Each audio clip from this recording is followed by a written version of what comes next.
Hello everybody, how are you doing? This is Rob of Rule of Two Review. Welcome back to the channel, and today I'm going to ask the all-important question, what the heck is going on with FZero? You guys remember FZero, right? It's like a very famous, very old, long-running, and well-beloved racing franchise from Nintendo. It goes all the way back to the Super Nintendo, basically right at the launch of that console. It was a huge phenomenon back in the day. They've made a couple of games within the series, and the most recent console game, FZero GX, on the GameCube in 2003, is pretty widely considered to be one of the greatest racing games of all time. Unfortunately, despite how well beloved the franchise is, and FZero GX specifically on the GameCube, we've all been waiting and wondering and asking for literally almost 2 decades for a new F-Zero game, preferably a console release, and Nintendo has continually not done it. They've talked about it here and there sporadically over the years. Miyamoto famously discussed it. We recently have some new semi-updates, a little bit of a quote from somebody who was responsible for some of the F-Zero games, who says that the franchise isn't dead, but apparently it's just hard to bring back. Obviously, most of this conversation is a bit frustrating, what we see going on and what we're currently hearing about the state of the F-Zero franchise. There is some positive sprinkled in there, so it's not an outright bad thing, but it definitely, like I said, has an element of frustration, and there's a lot of different angles to consider about what's going on here. I am a huge fan of the franchise, obviously, and so I'm excited to talk about this new quote, what it says about what might be happening or not happening with F-Zero, and just kind of really get into the weeds on this stuff. Before we dig too much deeper on this F-Zero topic, I always like to remind you guys that I'm always trying to grow the channel here on Rule of Two Review. I upload several videos every single week, and I usually live stream at least once per week. I cover all things Nintendo and Metroid and all things gaming, so as you watch this video, if you seem to like what I'm doing and what you hear, then hopefully you will consider subscribing to the channel. So, the genesis to this story, which most of us probably know because this has absolutely done the rounds over the weekend, is that Takaya Imamura, who is a now retired Nintendo artist who worked on Star Fox and the F-Zero franchise, of course, he apparently worked on a lot of character designs throughout those franchises and did some of the designs for like Star Fox himself in some of those games, as well as Captain Falcon himself. Apparently he designed Captain Falcon, which is pretty cool. He did recently retire, apparently in January. I hadn't heard about this until this F-Zero story, and he was recently speaking with IGN and talking about his career, 32 years with Nintendo, which is fantastic. Congratulations on his retirement, of course. And they did ask him about F-Zero, which is where this quote comes in, where he talks about what he knows or understands about the franchise. And there's one specific quote. It's really quick, very short and simple, and it tells us a lot about what's going on with the state of F-Zero. When IGN asked him about a new F-Zero being made, he said this, quote, "Of course, I've thought about it many times, but without a grand new idea, it's hard to bring it back." Literally, that's it. That's the quote. That's the one thing that's been doing the rounds, that's been getting a lot of us all up in arms. And I admit that in many ways, I'm one of those people, because while I understand what he's saying, and I'm going to get into that aspect here, I am also somebody who's frustrated at Nintendo's apparent lack of interest in doing anything with the F-Zero franchise, especially with how vocal the community and the Nintendo fanbase for years has been about F-Zero. And a lot of us have just said, hey, just bring back a new F-Zero, and it doesn't even have to be that complicated. It has to be, in terms of ideas, it's got to be something fairly straightforward to just take everything you did with F-Zero X on the N64, which became an amazing F-Zero GX on the GameCube, come up with a couple of small, different, evolving ideas, but nothing too crazy, and just make another great, fast hover car game. I mean, that's really all anyone really wants out of F-Zero, but, as he says, he has thought about it many times. It seems like Nintendo has thought about it many times. He basically says, and he does say this, that it's not a dead franchise. He says Nintendo does not see it as dead. And that is so important for us to remember, even as maybe some of us get a little heated about the lack of F-Zero over the decades. Nintendo doesn't see it as dead, but apparently they need some weird new idea to bring it back, which is where, again, some of the frustration comes in. Obviously, beyond the news that the game series is not actually dead, the other big piece of news that we're all taking back from this is the grand idea concept, the thing that he says that Nintendo wants to do the typical Nintendo thing and maybe infuse some weird gimmicky control scheme or a peripheral or just maybe a new gameplay element into this game, and without one of those things happening, then basically Nintendo wouldn't be interested in bringing F-Zero back. And of course, it should be noted that F-Zero GX, as much as it's a very beloved game, a fantastic game, it is a game that didn't sell super well. It wasn't like a train wreck in sales, but it wasn't a massive hit like some of Nintendo's first-party games were on the GameCube. In fact, I can tell you, as somebody who was working as an assistant manager at GameStop at the time that F-Zero GX came out, those were the glory days in gaming. Boy, do I miss those days. I was working as an assistant manager, and I remember that F-Zero GX came out around the same time as Soul Calibur 2 released on all 3 platforms at the time. And it might have even been the same day. I actually didn't double check that, but I know that they were around the same time. And Soul Calibur 2, specifically on the GameCube, boy, let me tell you guys, that was a huge release. And so there's a chance that all of the attention on Soul Calibur 2 on the GameCube might have taken away some of the overall thunder and impact from F-Zero GX at that time. But regardless, the game is so good, I still think it should have sold extremely well, and it is a shame that it didn't. And obviously, when a game or a series doesn't sell as well as they expect, and maybe they even lose some money on it, yeah, it's going to be hard to ask that company to make another entry in that franchise. It does happen often, but it doesn't always happen. And so from the sales perspective, based on the unfortunate not huge success of F-Zero GX, maybe we can understand a little bit why Nintendo has been hesitant to make a new game. But if we step away from the sales piece for a minute and we focus on this concept of the new grand idea that they need, I am of two minds on this, okay? As I tend to be with a lot of topics. I can see why Nintendo feels that way, and I'm also very frustrated that Nintendo feels that way, okay? The reason I can understand it is that it kind of represents what I think is one of the best sides of Nintendo. The side of Nintendo that's always trying to innovate, that's always trying to change things up, to keep things fresh, to keep the gamer excited, and to keep us on our toes, right? I mean, if you think about it, and you might be somebody who's never really thought about this or noticed this before, but if you think about it, I think that one of our favorite and most exciting things about Nintendo as a company is the fact that they do keep us guessing, and whenever they're going to come out with a new game or a new franchise or a new console, any piece of hardware, a peripheral, a Nintendo Direct, whatever they're ever going to do, we're always wondering and guessing, and the sky is the limit when it comes to what Nintendo might do at any given point.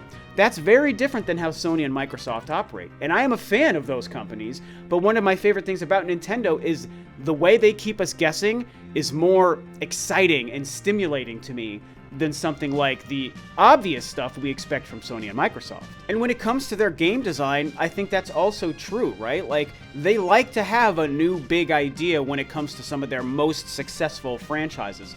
Look at most Zelda games and most main Mario games. They're always kind of incorporating some kind of weird twist, or a new control scheme. Like, Twilight Princess and especially Skyward Sword, those were built around the new controller concepts that they were doing at that time, as well as gameplay concepts, the Mario franchise, whether it's the Flood pack and Sunshine, or the space and gravity play that they did with Galaxy, the Cappy mechanic in Odyssey. I mean, you can start to chart back in some of their franchises, not all, but in some of them, how they're always trying to change it up just from a gameplay perspective. And so, this is all to say that it is one of the best things about Nintendo.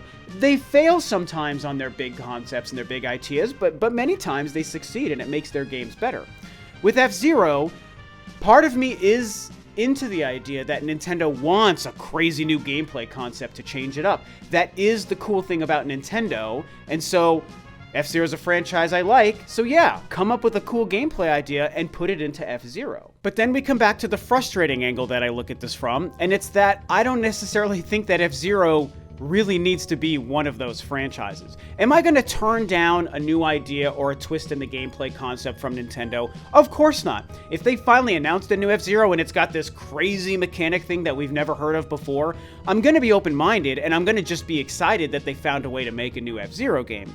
But in the here and now, while we've been waiting for a new F-Zero for so long and we get these quotes about what they've been thinking behind the scenes, it is frustrating because it's like, I don't know that F-Zero requires some big idea. It's literally just a game about cool, sleek, sci-fi cars in crazy locations going way too fast to even understand. And that's the core gameplay concept. It's a racing game. It's not some complicated RPG or action adventure or even a crazy platformer. It's just, here's a sick car, go real fast. I mean, you start to even wonder what kind of ideas could they even do to shake up the F-Zero formula, right? They could range from very small things to very large things. It sounds like Nintendo prefers the very large shakeup. And there's been plenty of conversation about things that they could do to F-Zero to change it up. And there are the low-hanging fruit ideas, the obvious and simple ideas. To me, the two main ones that stick out is some sort of combat and then some really quality online play. I think the combat concept becomes the most exciting to me, but I think that there's a tricky balance when you consider true combat. And they do have some kind of things in F-Zero X or GX where you can like sideswipe someone, you can do like quick like juts into the guy next to you or whatever, but that's not really a huge part of the gameplay. When I think about a real gameplay change by adding offensive abilities, it becomes exciting because maybe you can customize different weapons and things you can use like while racing, and that could become a very exciting customizable experience, and maybe you're earning XP that you can use to soup up your car and your racer, and that is a very cool idea, and it's not a groundbreaking revolutionary idea. Like I said, that's a low-hanging fruit concept in my opinion to add to F-Zero, but they would have to balance it well because I could see you going too far in that direction, and if there's too much or too complicated of combat, it is going to take away from what makes F-Zero fun and good, and it's just the racing and the going fast. Like, that's the best part of it. You can spice it up with a little bit of improved combat ability and some weapons, but they have to balance the gameplay well so that that doesn't overtake the going fast aspect of F-Zero. Could they do something like make some sort of crazy involved campaign or a mission structure thing, or even something where it's like maybe you're on foot running around a hub world or something, and then you select missions and you talk to people, and almost like a mini RPG sort of experience? Yeah, you could do something like that, and I could sort of see Nintendo going that route, but I'll be honest with you guys, it's not something that really appeals to me personally too much. I mean, even F-Zero GX had like a single-player campaign aspect where you do select missions and there's a couple of cutscenes that set up each mission, but each mission was still predicated on all you do is, you know, race. It's like, what's the context for this race? I mean, if they just did something like that, that's fine. But I'll be honest with you, and I'm only speaking about my own personal preference here. When I think of F-Zero GX, all I liked was how many different Grand Prix races and cups there were to do. And as many new courses as you gave me, that was all I needed, and it was just so great to just race crazier and crazier and crazier courses. And if they made a game that just had like 20 to 30 courses between different cups and Grand Prix, and like some sort of a decent, robust online competitive racing mode, I think that's all you need. You can sell that game for $60 and I think it would be great. I think one of the last points I sort of want to wrap this video and this conversation up with is how I think that we need to really take a look at what the F-Zero franchise is. And sure, we're not game designers. I'm going to guess 99.9% of people who watch this video or watch my channel are not game developers. Maybe there's a couple, but I would think most of us are we don't make games, right? And so, yeah, sure, making a game is hard for the average person. But when you think about a company that's what they do, they are a game development company, you know, just like a restaurant makes food or an athlete runs real fast or whatever it is. If that's the thing you do, we can then, within the box of what you do, say, well, you know, maybe this is a product you can make.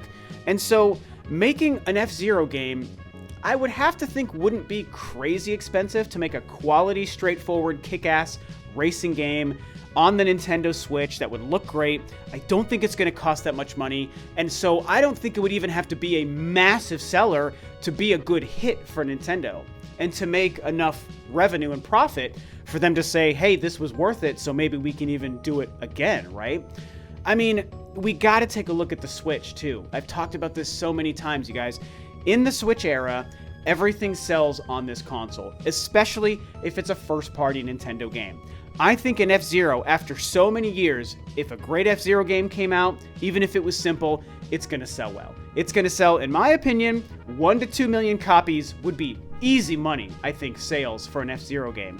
And I would guess that that's going to be pretty profitable for an F-Zero game. And I'll admit, I'm guessing, okay? Again, I'm not a developer, and I am guessing. But I've been around for a while. I feel like I've got a good grasp as a fan, right? And so I feel like they would make money on 2 million units sold. But I also think there's a good chance an F-Zero game could sell 3 to 5 million. And so then we're just adding that much more success on top of what I think an F-Zero game could be. It doesn't have to be a crazy involved game. It doesn't have to, they don't have to spend millions upon millions of dollars developing a new idea or a new controller to use with it or whatever. You make a straightforward game, it sells a couple of million units, I'm sure Nintendo's making a bunch of money, and then bam, F-Zero's a success again. And so ultimately, these are my thoughts. This is kind of my quick sort of conversation about what's going on here. And yes, it's very frustrating. I wish Nintendo wasn't overthinking F-Zero and they just made a fast, cool racing game called F-Zero again. But I also, I do want to go back to saying I appreciate and respect the fact that they are always trying to innovate and that they like the idea of putting a big new idea into a new F-Zero game. And learning that the franchise isn't dead within Nintendo. Like, there is positives to take away here, so I want to at least make that the final thing that I remind everybody of. This is Nintendo's franchise, it's Nintendo's business, they have the right to do whatever they want to, and if they don't feel like F-Zero is the game to make, then that's what they choose and that's what they believe. But I definitely think that the goodwill with the fans would go a long way if they were to make a new F-Zero game. So anyway, I had a lot to say. I think I crammed a lot into this video, but these are my thoughts, man. I love F-Zero. I just want it to come back. Even if they made a freaking HD port of GX, for the love of God, Nintendo, do something with F-Zero, man. The fans, your fans, are sitting here asking you, please make us a cool F-Zero racing game. God, it's just so obvious. So either way, this is what I think. What do you guys think? Talk about it below. And with that, this video is a wrap. Thanks, of course, as always, for tuning in, guys. This is Rob of Rule of 2 Review, and I will catch you next time on another video.